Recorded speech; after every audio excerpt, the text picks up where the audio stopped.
All right, you guys are live right now on the Zach Moonshine Show with Metal Devastation Radio. How you doing? Doing good. Awesome, man, awesome. So tell us, what the fuck is going on in the world of Incinerate? I guess I'll field that. Man, we got a lot going on. So the album's coming out. We just obviously put out that new single. It's been on YouTube and doing pretty good. Looks like it's getting shared around the Book of Faces quite a bit. So all that's popping off. We are supposed to play this show in October in Las Vegas, but who knows if that's going to happen or not. Trying to get everybody in the same country so we can film a video, an actual music video, because Incinerate's never done that. So just a lot of busy stuff going on. Right on, man. Sounds like it. So tell us about this new record. Like, how'd you guys go about the recording process for this one? So recording, it's really hard for our band logistically because we all live in different places, right? I live in Minnesota. Jared's in California. Phil, Nevada, Las Vegas, and then Sasha and Ted are both in Canada. So we don't have the luxury of everybody taking a month off of work to go do everything. So we all recorded our own separate pieces in our own separate locations, and then had to get all the files over to Juan Ortega, who mixed and mastered everything. And then in the middle of that, obviously, COVID hit. I live in Minneapolis, so we had a lot of social unrest and everything that delayed it. The studio where I record at, across the street, the building was burned down. I mean, it was the heart of everything that was going on with that whole movement. So it was a lot of delays, a lot of panic. Is this going to happen?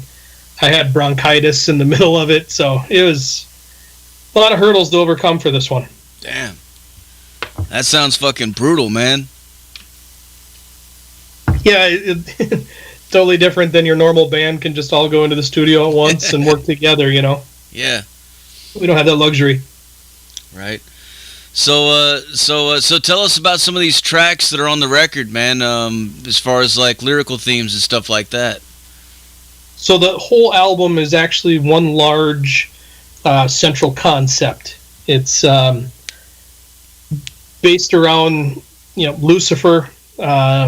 It starts with the creation of heaven, the creation of earth, creation of angels, humans, and angels resenting the love that God gives humans, and then Lucifer kind of bucking the system, right? So follows that whole storyline, and then we kind of divert into our own story, I guess. We talk about Lucifer taking over heaven, demons destroying heaven, God fleeing, battle for control, and everything there in between, I guess.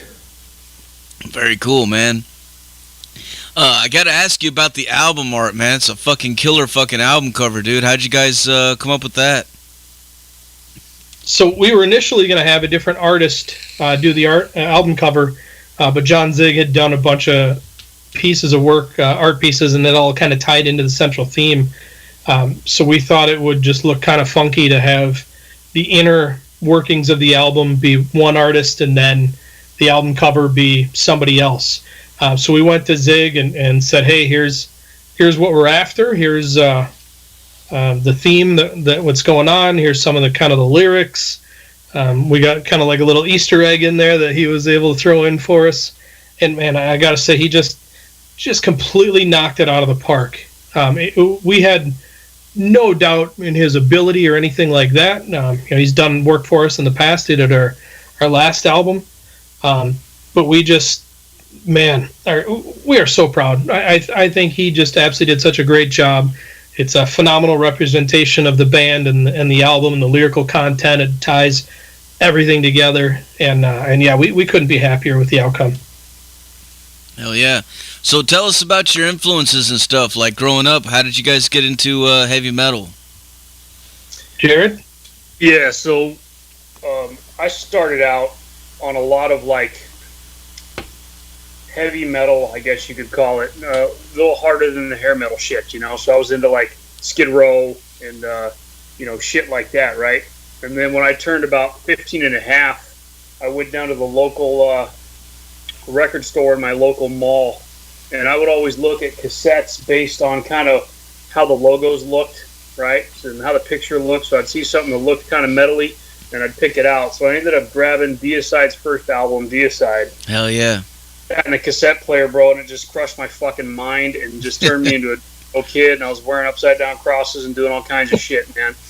And then from then on, I just started getting into just death metal, man. So it was Obituary, fucking Oppressor, Vader, Suffocation, Cannibal Corpse, shit like that.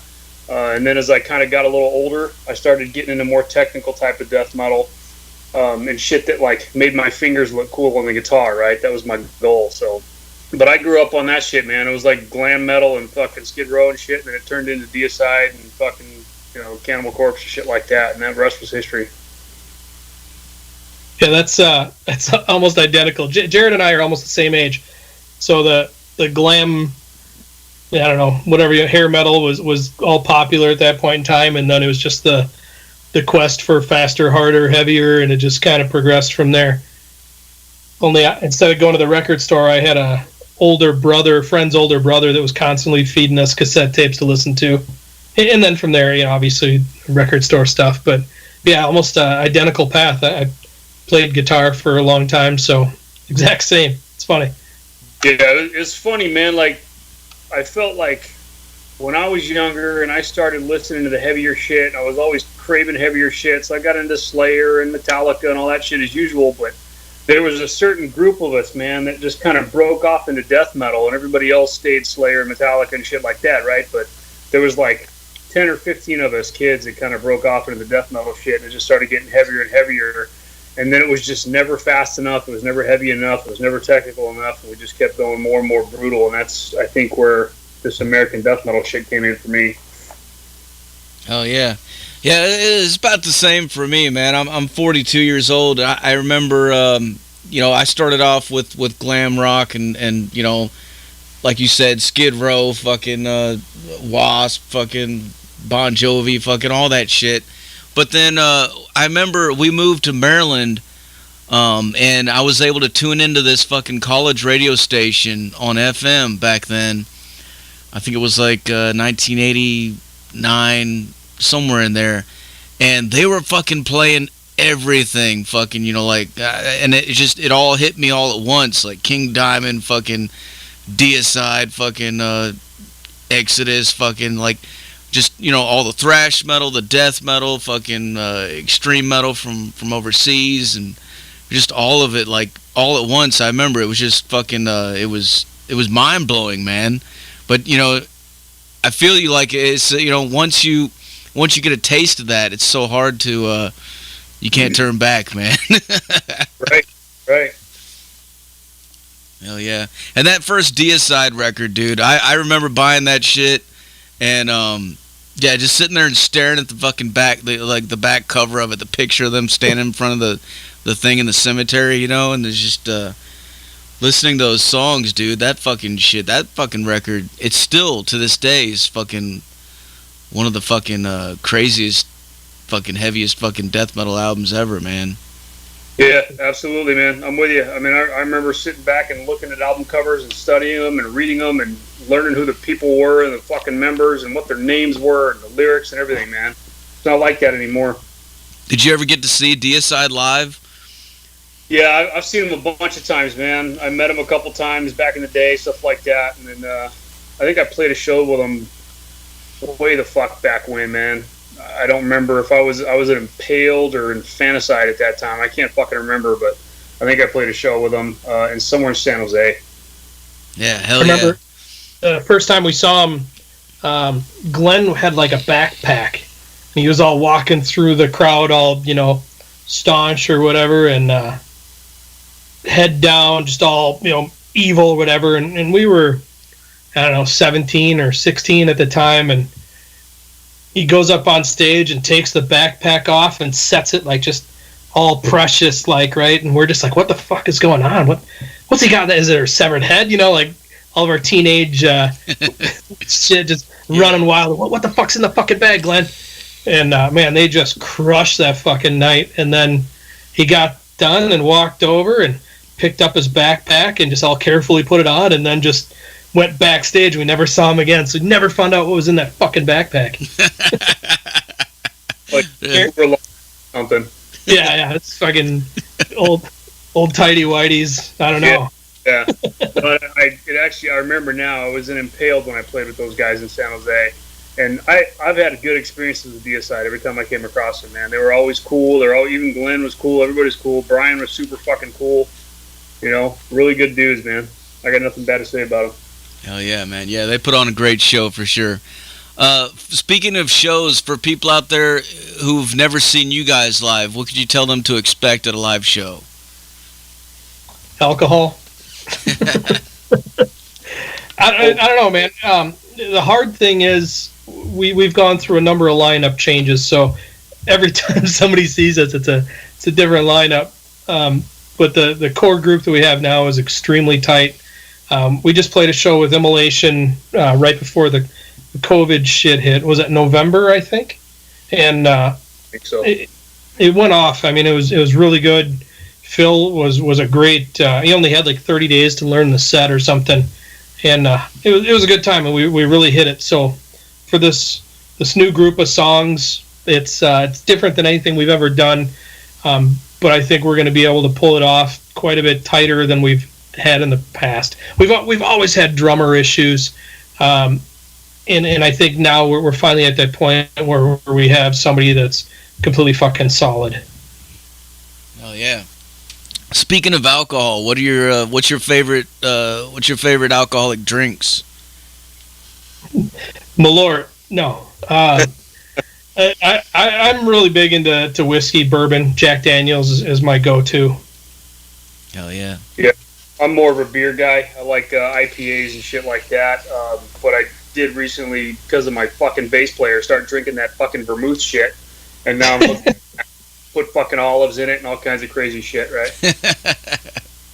Yeah, Sasha goes to Spain a lot. That's where his girlfriend lives. So he's always bringing us back this vermouth from Spain. It's different than anything we got in America, at least anywhere I've been able to find. And it's really fucking good. Then we sit there with our olives and get all fancy like. But yeah, I'll stick with my fucking cheap whiskey. Oh yeah. So where's the band located at right now? Yeah, all over. Got a couple dudes in Canada. Jesse's in Minnesota. I'm out in California, and Phil's in Vegas. Okay. Yeah, somebody in the chat room was asking if you guys were based in Ontario now. That's where Sasha and Ted are out of, but the rest of us are scattered. Right on. Another question I got some questions popping in from the chat room. How many bands have you guys been in from Lady Red? She wants to know. Shit, I guess if I got to put a number on it. Let's see. I started out in a band called Infanticide when I was a kid, death metal band, and then I was one of the founding members of Impaled with Raul and Sean, and I did a couple demos with those guys. And then, let's see, I was in Severed Savior for the Brutality of Law and Forced to Bleed albums. And I was in Deeds of Flesh for a little bit. And then I was in a couple of random death metal bands, one called Cypheria. I played bass for Vile for a little bit. So I've kind of been all over the place, man. And then I did a symphonic metal project called Dawn of Morgana, and now Incinerate. So I've been kind of around the block and in a few different bands, and a bit of a whore, you could say. I'm the only original member for the start of Incinerate, one of the founding members. I was in a thrash metal band in high school. It was kind of Sepultura based. And then I've been the singer for Face of Oblivion out of Minnesota here. And then also I do a slam project called Septicemic. Sasha and Ted were both in a band called Mortify. Sasha's doing another, I'm going to mispronounce the name, forgive me, Damonil? Yeah, shoot me, I'm sorry. So that's our extensive bio, I guess. Yeah, and then our current drummer, Phil Cancilla, Phil. In Malevolent Creation, or was, I think. I'm not quite sure what the status is. You'd have to ask him. But he's also the drummer for Hank 3. Nice. Yeah, Phil's done some really cool projects. He's Narcotic Wasteland. He did that. He was in, he's doing Insidious Decrepancy. Man, I wasn't prepared for this one. I know on the Metal Archives site, the write-up on him is pretty accurate. He's got a very good resume. That's cool, man. Yeah, Hank Third is a fucking local legend around here, man. I'm in Tennessee right now. Nice. Oh, right on. Hell yeah. Hank Third and fucking Jack Daniels, dude. And Catfish. A catfish. That's what we got in Tennessee. So another question from the chat room. How many instruments can you play? Well, badly. yeah, how many can I play well? I play guitar, bass, and then I attempt to do vocals and Incinerate. I can't play drums to save my life. Wish I could. Yeah, that's me too. I'm strictly a guitar player, kind of always have been, and I would claim that I played bass before, but it's really just me playing a bass like a guitar. I have a 6-string bass and I use a pick, so it doesn't really count. Right on. Another question. JMCT wants to know what's your favorite band that you've opened for? Fuck. Man. Yeah. Put you on the spot. I gotta say, for Incinerate, we've played, so many festivals. We've been a band and doing this since 1998. We've done, the old Milwaukee Metal Fest, SWR Festival, Maryland Death Fest. I mean, pretty much every big festival in the United States, and then a lot of festivals through Europe. So it's Immolation. That last Immolation show was super cool. They've been one of my all-time favorite bands forever. I'm gonna go with that. I got so many friends in the scene, and I've played with so many amazing bands. It's super hard. Devourment always puts on a fucking killer show, and they're fun. Guttural Secrete, love those guys to death. Protoquin, Malignancy, Mortal Decay. I mean, there's so many bands that I absolutely love. Obituary, that was a killer show. But yeah, I'm gonna fucking go with Immolation. That last show was great. Oh yeah. Yeah. Being in Incinerate, I've only played so many shows with these guys, so I'm gonna claim Immolation is probably my favorite band I opened for with Incinerate. However, with back in the Deeds of Flesh days, I was fortunate enough to be able to tour with Dying Fetus and Vader and bands like that. And then, back in the Impaled days, I opened for Deicide, shit like that. So it's hard for me to pick just one. But with Incinerate, it's probably Immolation. And then, with Deeds, it was definitely Vader. Stuff like that, man. Hell yeah. Another question. Mega Mike wants to know, before COVID, what cities in Canada did you play in? We've only done 2 shows in Canada. We did Toronto and was it Ontario? I was sick as a fucking dog and spraying shit out both ends, so it some of it's kind of a blur. We played that Puke Fest, and I made that fucking title live up to its fucking name. God damn.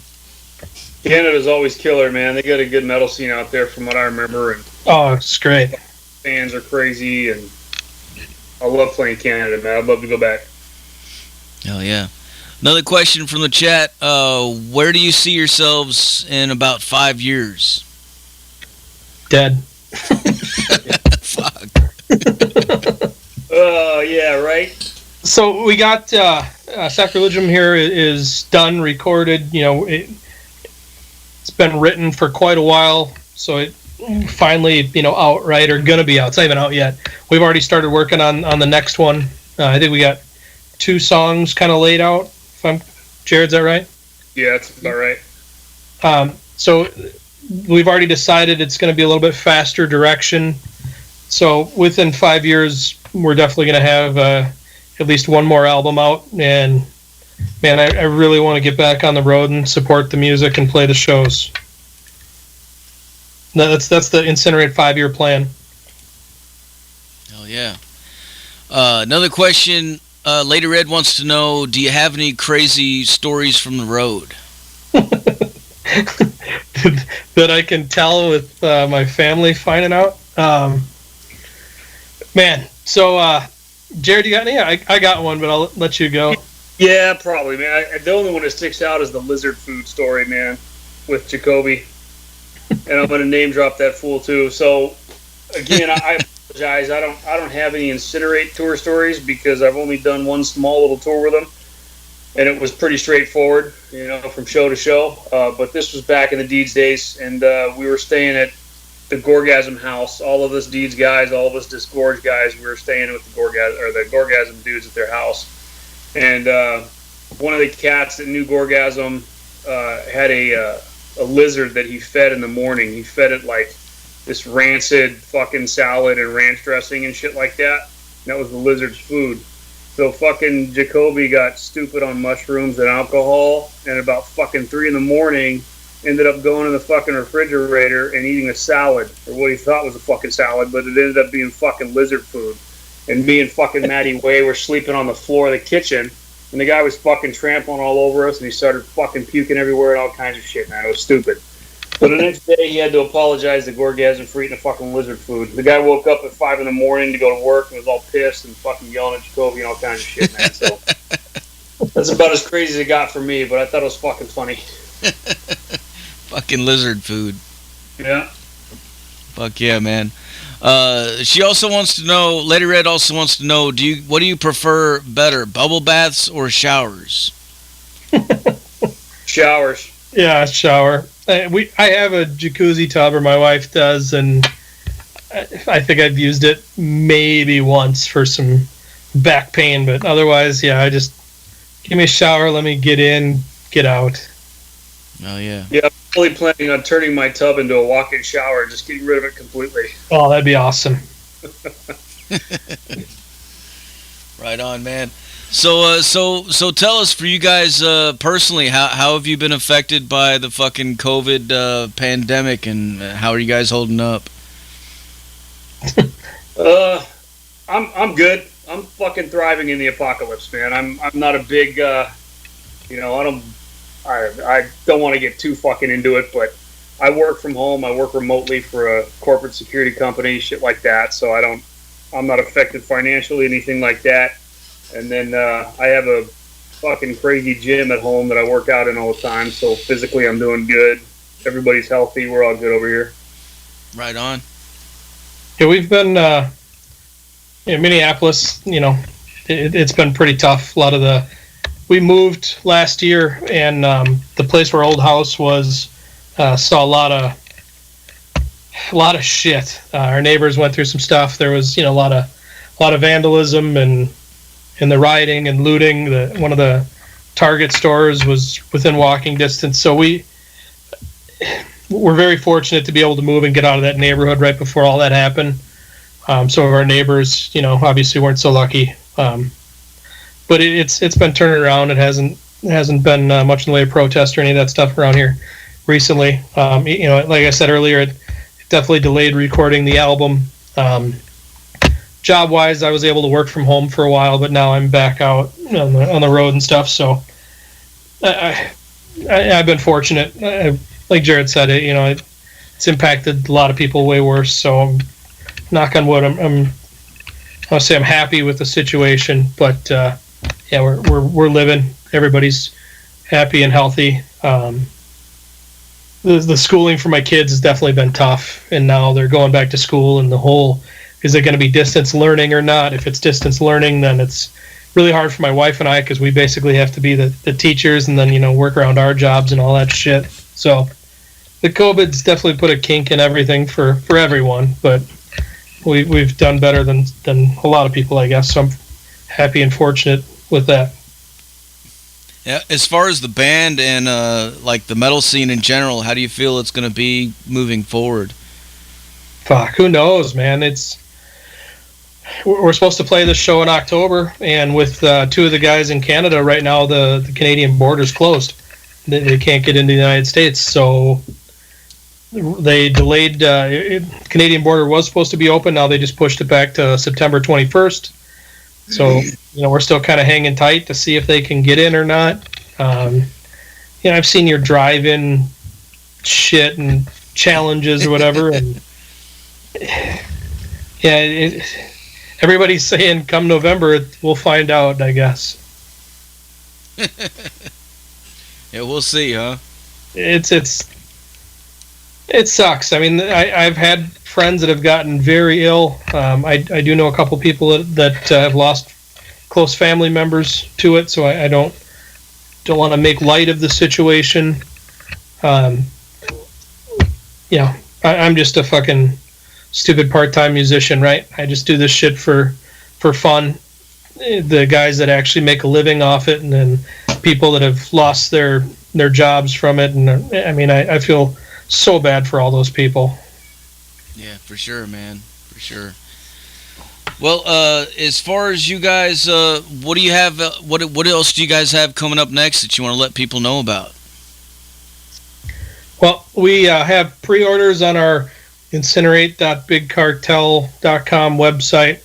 So we're, as a band, we're selling CDs and shirts and hoodies and tank tops. We got flags coming from Roger from Morticians, making a bunch of flags for us. He's done some other bands, so we know the quality is going to be pretty killer. So that's kind of the big push right now, is to try and get the pre-orders in to recoup our recording losses, or money we have invested, I should say. It's not a loss, it's invested. So we're trying to push that. To my knowledge, pre-orders should ship out middle to end of next month, and then the actual official release of the album is October 9th.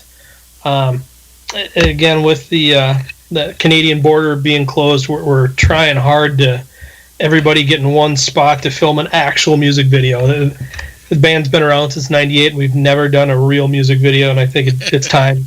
So I don't know if we're going to have to film it kind of separately, or if we will be able to get somebody, figure out a way to put Sasha and Ted in a car and crash the border. I don't know what we're going to do.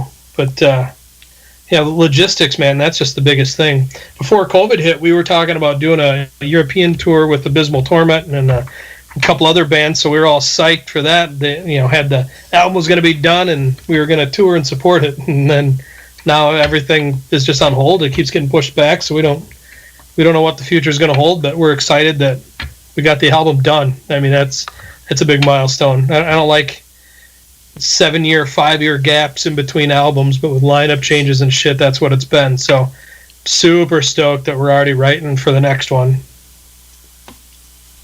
Fuck yeah, man. Well, the album sounds badass, dude. Is it going to be available on vinyl? Man, we keep getting asked that. Again, we've never done vinyl before, so I wasn't sure if that was something that we were going to do, but we've had a number of requests, so I think, again, it's time to do another first. Yeah, well, that's some killer fucking artwork, dude. It'd be cool to see it on a big record cover, man, for sure. I totally agree with you. Sasha and I and Steve have also talked about remixing master the last album, because we weren't happy with the final sound. We approved one sound of the album, and then what got sent to the album or the label isn't what we had wanted. So after this album comes out, that where you're probably going to see remix master of Eradicating Terrestrial Species. We might repress Dissecting and Anatomize, because there's been some label issues there. Brutal Bands got a lot of the inventory, was supposedly bought out by Rising Nemesis, and apparently there's some issues there. So I'd like to be in a bit more control of my own back catalog. A lot of that shit was taken off, like Spotify, and a lot of the streaming stuff because of that, and that sucks. Yeah, hell yeah. All right, well, I'm about out of questions for you guys. Is there anything else you want to let your fans know? Man, buy the album. Listen to it, buy it, enjoy it. we went a different direction with this album. We wanted a bit more of an old school vibe. We wanted solos. We had never done solos before. All in all, it's a bit more melodic album. I think it's very well constructed, a bit more mature. Lyrically, I'm pretty happy with what we came up with. I really like it. There was a lot of people that said Eradicating was kind of too over the top, and that sounded terrible. I'll give you that. I think this album is a lot closer to our very first album. It's way closer to Dissecting with the production and sound of an Atomize. So we kind of combined those two albums together. We mixed in some James Murphy-esque solos. Thank you, Jared. It's just a different beast, but I absolutely fucking love it. Oh yeah, James Murphy's fucking badass too, man. Yeah, huge influence on all of us in the band. All right, man. Well, before I let you guys go, can I get you to make us a station tag? No way. Fuck off.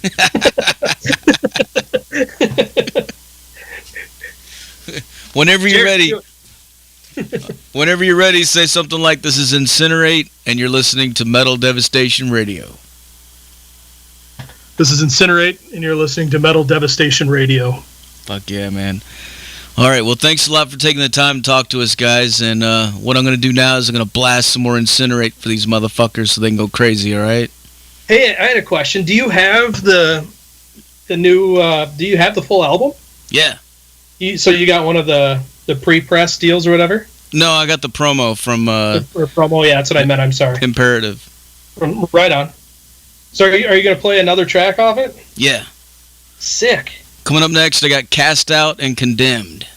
Awesome. Cool. Thank you so much. You're welcome, dude. Thank you, brother.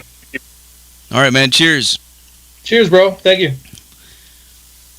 There you have it, folks. Incinerate live on the Zach Moonshine Show with Metal Devastation fucking radio.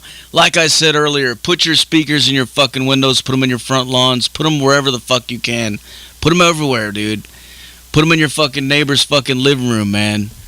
Make them fucking pissed, dude. If you don't see fucking U-Haul trucks everywhere tomorrow, I don't know what the fuck your problem is, dude. You need to crank this shit loud and right now. This is Incinerate with Cast Out and Condemned.